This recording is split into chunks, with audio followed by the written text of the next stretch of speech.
Je l'appellerai d'abord comme l'activité de l'esprit. Et l'esprit, c'est pas simplement la tête ou la raison. L'esprit, c'est aussi l'émotion, c'est aussi l'imaginaire.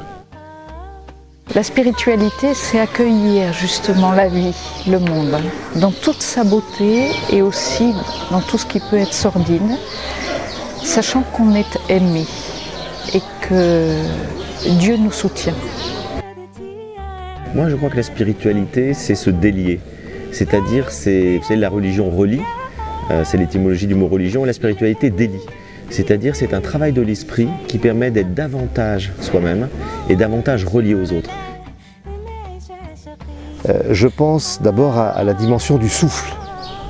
L'esprit, le souffle, en hébreu et en arabe, je crois que c'est aussi profondément lié. L'esprit, c'est pas l'intellect, c'est d'abord ce qui nous traverse. Alors ce qui nous traverse, c'est d'abord cette air que nous avons en nous, ce souffle que nous avons en nous, qui nous est donné au début de notre existence et qu'on va finir par rendre.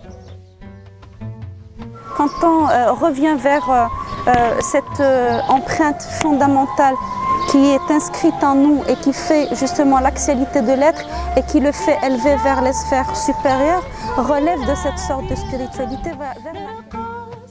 C'est ce qui me rend vivant et ce qui ne m'appartient pas fondamentalement, puisque ce qui est vivant en moi, c'est du divin. Et c'est la partie de mon être qui échappe à l'analyse que je peux en faire en tant qu'individu. C'est le spiritus, c'est le pneuma, c'est le souffle. D'ailleurs en arabe c'est pareil, c'est le souffle. La spiritualité, c'est le lien vertical. C'est ce qui nous relie à un principe, à une force supérieure ou à notre esprit dans ce qu'il a de plus profond, mais qui peut toucher au divin. Et cette dimension verticale fait qu'effectivement, comme je le disais, on se délie, on se relie. C'est pouvoir rendre grâce à Dieu. Ça c'est quelque chose justement du bonheur, des événements, de pouvoir dire merci.